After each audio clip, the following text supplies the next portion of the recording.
السلام علیکم ورحمۃ اللہ وبرکاتہ۔ الحمد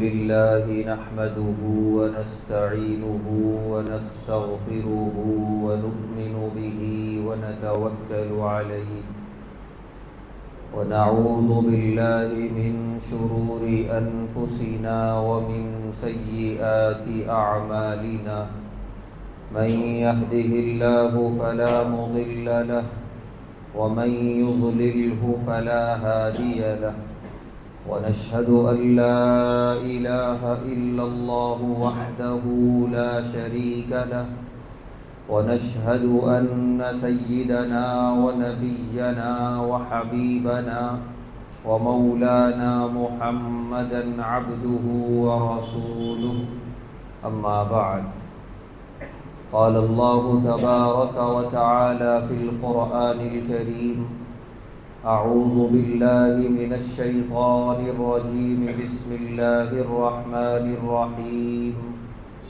إنما يوفى الصابرون أجرهم بغير حساب، صدق الله العظيم۔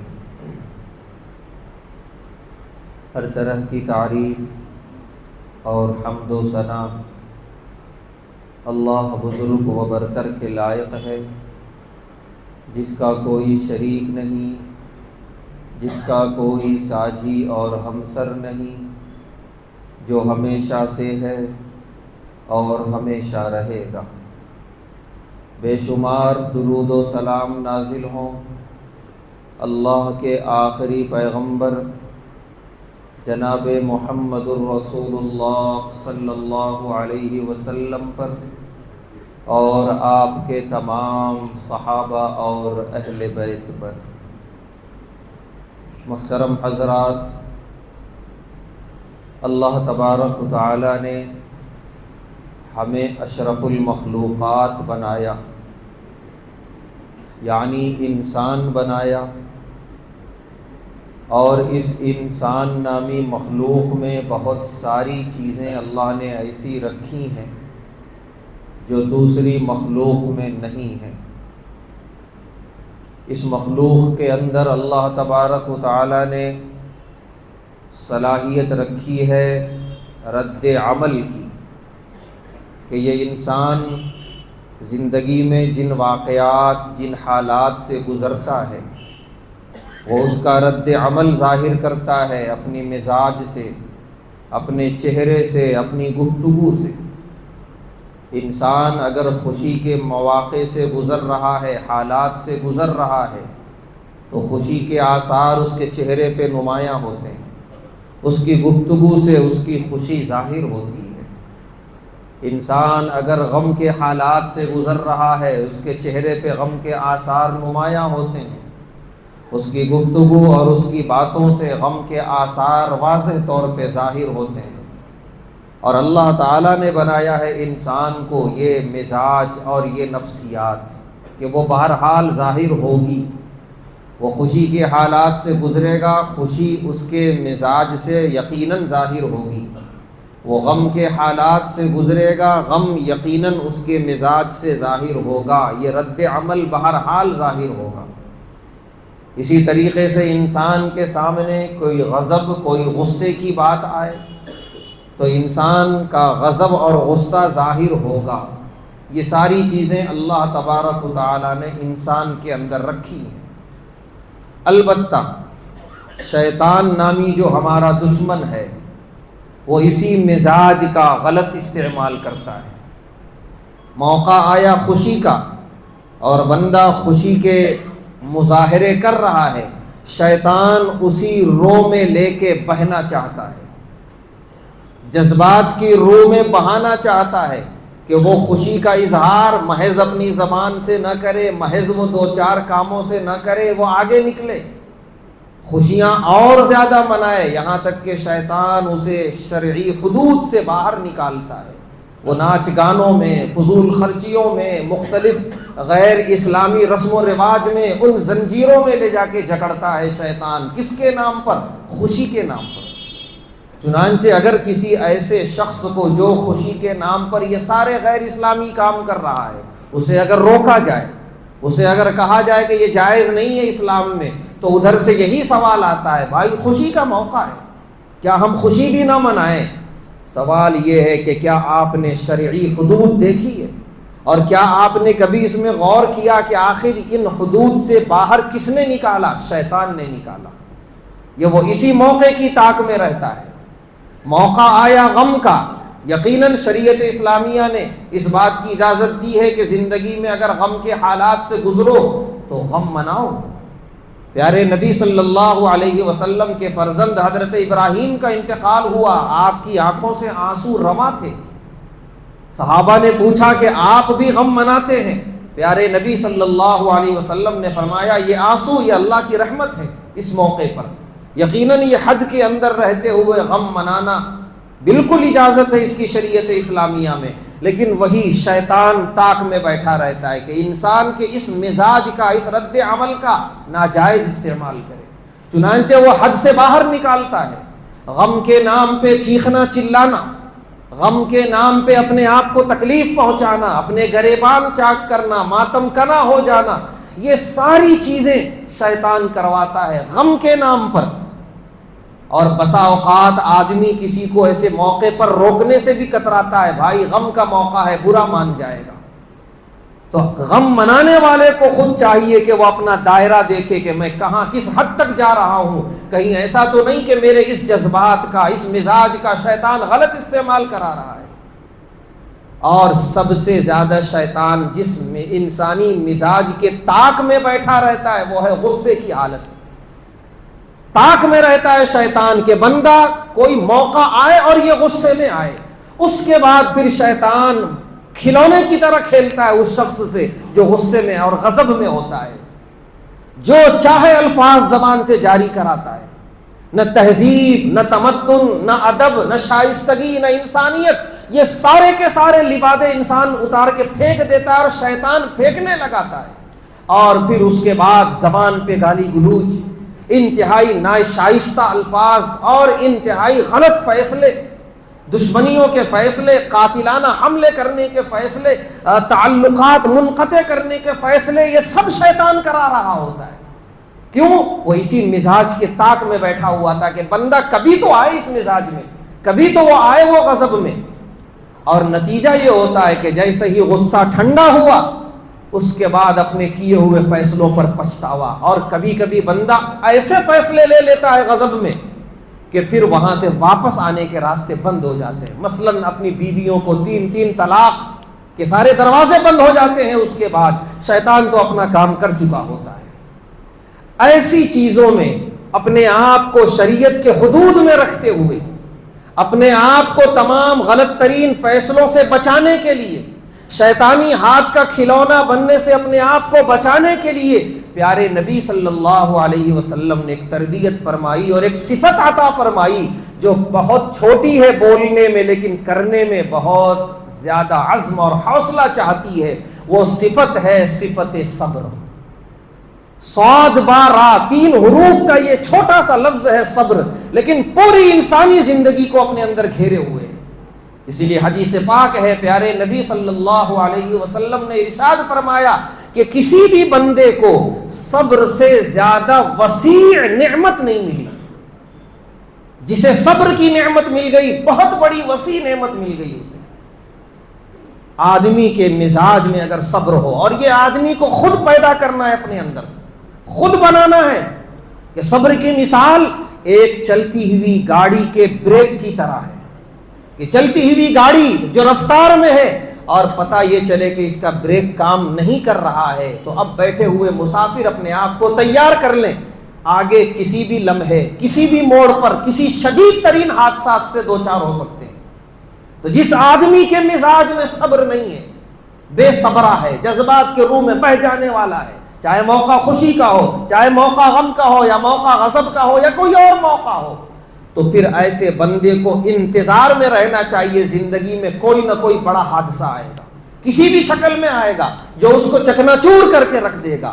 اسی لیے ہر انسان، ہر مرد و عورت، مومن اور مومنہ کی ذمہ داری ہے اپنے مزاج میں صبر پیدا کرے، ٹھہراؤ پیدا کرے، اپنے نفس پہ کنٹرول، اپنے جذبات پہ کنٹرول، شیطانی وساوس پہ کنٹرول، خاص طور سے ایک ایسے موقع پر جبکہ بالکل بے قابو ہو رہا ہو مزاج، ویسے موقع پہ صبر کرنا، یہ اصل ہے بہادری اور یہ اصل ہے صابر کی پہچان۔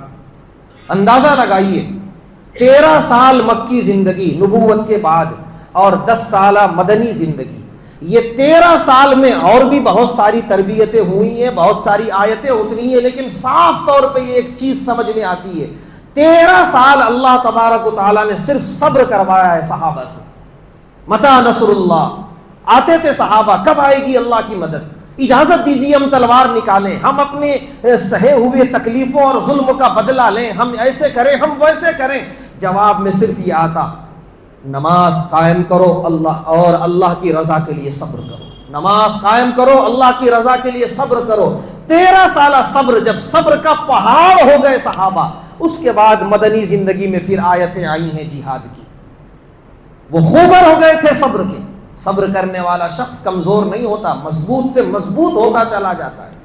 نتیجہ یہ ہے کہ مدنی زندگی میں پھر ہم صحابہ کی زندگیاں پڑھیں، وہ کیسے فیصلے کرتے تھے، وہ صحابہ کی کسی بھی سازش میں فوراً رد عمل کا اظہار نہیں کرتے، وہ جذبات کے روح میں نہیں بہہ جاتے، وہ فوراً غضبناک نہیں ہو جاتے، ان کے مزاج میں ٹھہراؤ تھا، تدبیر تھی، تدبر تھا، غور و فکر تھا، اور بڑے غور و فکر کے بعد ایک ایسے نتیجے پر پہنچتے تھے کہ کفار کی ساری سازشیں، ساری تدبیریں ڈھیر ہو جاتی تھی۔